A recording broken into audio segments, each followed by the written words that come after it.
You're listening to Sound Money from Casey Research.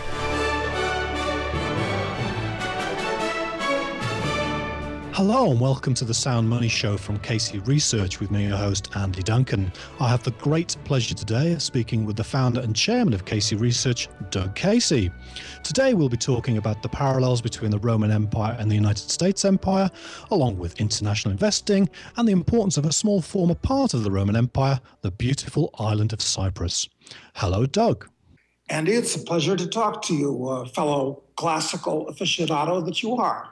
Now, I had the great luck of sitting in the front seat on the front table at the recent Casey conference when you gave a speech describing the parallels between the fall and decline of the Roman Empire. Mark Twain used to say that history never repeats itself, but it does rhyme. Do you think Gibbon's Decline and Fall, first published in 1776, is rhyming itself in the country also born in that year? There's no question about it in my mind. And Gibbon attributed the collapse of Rome. Of course, as you're aware, there were something like 210 reasons that were assembled by a German guy about 30 years ago for the fall of Rome. Many of them are redundant, some of them are foolish. But Gibbon put his finger on two main reasons for the collapse of Rome. An internal reason, he blamed Christianity more than anything else. And for an external reason, obviously, the barbarian invasions. And I think that he was generally right, but not quite in the way that a lot of people would think today, because he blamed Christianity because it overturned the noble old pagan virtues, things like fortitude and honesty and hospitality and such, and replaced them with meek and mild Christian virtues, which I think even today you could argue are vices.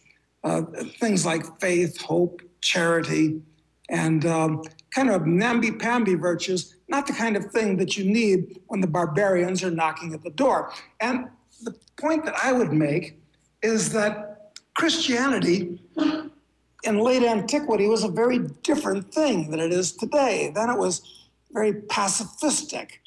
And today it's very militant and aggressive. I mean, the fact that the U.S. Army is full of soldiers that are Christians, that sing songs like Onward Christian Soldiers. The original Christians would have been horrified by that. So replacing Christianity today as, in effect, a termite eating away under Western civilization are new secular religions like neo-Marxism and Greenism and democracy, which has become a secular religion, which makes no sense. And of course, the fastest growing religion in the world, which is Islam. So yeah, that part's repeating. And of course, the corruption and the destruction of the currency and the rise of gigantic bureaucracies and regulation and high taxes. This is all completely reminiscent of what happened in Rome as it declined. Given that the Western world appears to be descending into a similar trough, what investment lessons should we learn and what investment strategies should people adopt to survive and prosper through these, what you might call, interesting times? Well, the only things that survived from the collapse of Rome were property, if you could maintain your property rights, which wasn't a certain thing, of course, because it's obvious where the property is and who owns it, and property is easy to tax. So there's something to be said for property. Certainly, owning gold and silver, the Romans had to bury it in those days because the banking system broke down completely as the empire fell apart. And things like artwork, if you could maintain possession of that. So I think those are good things. Those were good things 2,000 years ago, and they're good things today. And as far as property is concerned, I am a believer in diversifying your assets internationally. you did not want to own all your property in downtown Rome when Alaric was knocking at the door. At the same time, if you owned property in Portugal or Mauritania, your standard of living would have gone up while the rest of the empire was collapsing, because you were kind of out of harm's way, including harm delivered by the taxpayers and the regulators. So I'd say that would be the advice I would look for. Also, in this environment today, increasingly you're forced to be a speculator because these central banks, which the Romans didn't really have then, well, not really, no.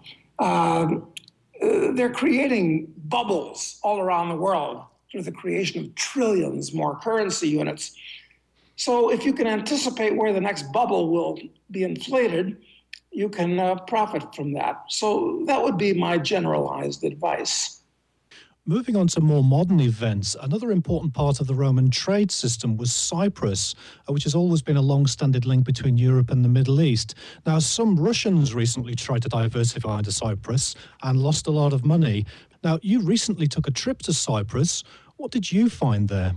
Well, Nick Giambruno, who's the editor of The International Man, which is our free blog, we spent a week there.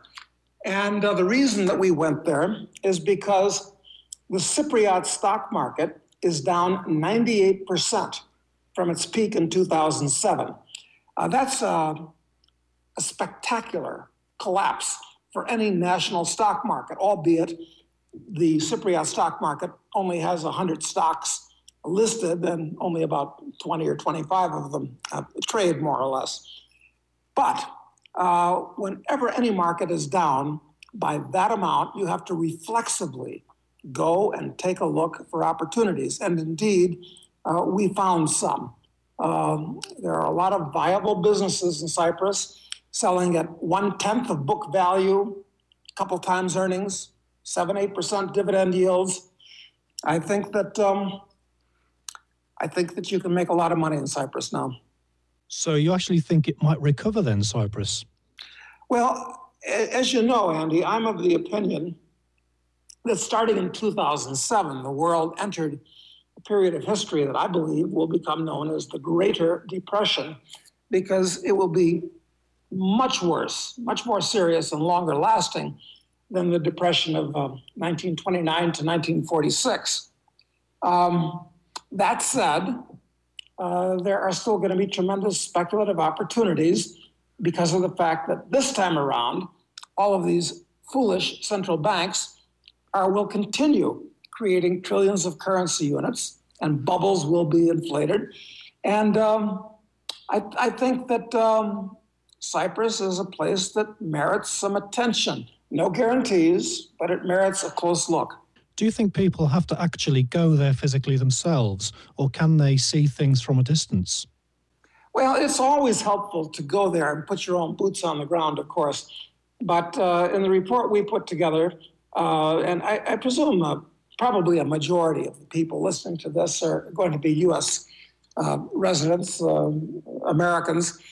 We actually found a substantial brokerage firm there that is still willing to open accounts for Americans. This is very unusual because it's almost impossible to find anybody that'll open a brokerage account for Americans anywhere in the world today. So we found one in Cyprus, and they can not only buy stocks in Cyprus, but all over Europe. So it's very convenient and important that people do that, even if they don't decide to partake in the Cypriot stock market itself. It is becoming more and more difficult for Americans to open bank accounts and brokerage accounts in other countries, though it's great you found one in Cyprus. Do you see this kind of trend continuing to become a series of overt capital controls for Americans? And if you think that's the trend, what do you think people can do about it now before it's too late? Well, you have to act now and beat the last-minute rush. Of course, it's not illegal for Americans to have foreign bank or brokerage accounts. It's just that the rules are such that nobody wants their business, or very few people are willing to take it. But as things get worse, I think the critical thing to remember is that governments never control themselves, but they do control their subjects. So capital controls are entirely possible. In fact, looking at Cyprus as perhaps a view to our own future, the Cypriots have capital controls now. If you're a resident of Cyprus, you can't take money out of the country anymore. This could easily happen in the U.S. And they'll say things like, well, capital has to stay here in the U.S. to build American businesses and create American jobs. So we're going to discourage you from taking your money out of the country and putting it in other places. So that's very likely to happen. So I suggest you do it now. And one of the best ways to do it is by buying foreign real estate, if you're in a position to do so, because they can't get you to repatriate foreign real estate. That's just very hard to do. Looking into a crystal ball then, do you think there's going to be any kind of Cypriot-style bail-ins anywhere else? And if so, what will it look like, do you think? Well, the problem in Cyprus was that the major banks there, they're all run on a fractional reserve basis, like all the banks in the world are. And they invested a great deal of the customers' money in Greek bonds, which looked like a bargain to them for a while, when they were yielding 2 or 3 times what other national bonds were, except they got much, much worse. And they wiped out their capital by, in effect, speculating in bonds. And this is a problem with banks all over the world. Banks today, based on fractional reserve, and of course in a sound classical banking system, it would be 100% reserves, not 10% reserves or 5% or 3% reserves, which some banks are run on. When you have 3% reserves or 10% reserves, if 3% or 10% of your loans go bad, all the capital's gone and the depositor's money is directly at risk. Well, this is what happened in Cyprus, and all the banks in the world are actually in about the same position as those Cypriot banks were in. So sure, it could happen almost anywhere. And since it's time to eat the rich, it's very likely that you'll see bail-ins elsewhere in the world where the guys with over 100,000 currency units get a haircut, a big haircut, because they're rich people. They supposedly can absorb these losses. But in the case of Cyprus, I suspect that there weren't too many Russians that actually lost money, or not too many big Russians, because if I were a Cypriot bank manager and I had a clue that was going on, and I had a Russian oligarch, billionaire oligarch, who had his money in my bank, the last thing I'd want to do is to see that guy lose his money, because I might lose my head. But ordinary Americans aren't in that position. So if you have over 6 figures in a US bank or a European bank, chances are good that you're going to be screwed, entirely apart from the fact that you've got to be an idiot to have that much money in a currency in today's world. Some Russians tried to diversify onto Cyprus but lost a lot of their investments. The Basel III initiative has since been an attempt by the Bank of International Settlements to try to prevent fractional reserve collapses. Do you think Basel III will be successful in this, in stopping these bail-ins and other bank failures, or will it be a failure itself? There's no solution to this problem other than reinstituting a sound banking system. And that means 100% reserves, where checking accounts are where you pay the bank to store your money, and it is actually stored in the bank and gives you the right to collect it at will and write checks against it, and savings accounts, which you lend the bank X number of currency units for a specific length of time, and they lend it out at a higher interest rate for a specific length of time. That's not at all the way it works today. So until we go back to actual sound banking principles, these problems are going to compound and get worse and wind up inevitably in a catastrophe. So I don't care what they do at Basel III, because they're not going to do that. Getting back to real estate to help people protect themselves, Do you have any good real estate recommendations at the moment, or should people just buy property in places they think they might move to? Right now, as I'm speaking to you, it's from the town of Cafayate in Argentina, where we have a development that I've put together. It's probably the best development in the world at any price. And I urge people to come down here and join the party. It's quite fun. But as an asset class, I'm not crazy about real estate in most places, because real estate in most places is floating on a sea of debt. And a lot of that debt has floating interest rates as well.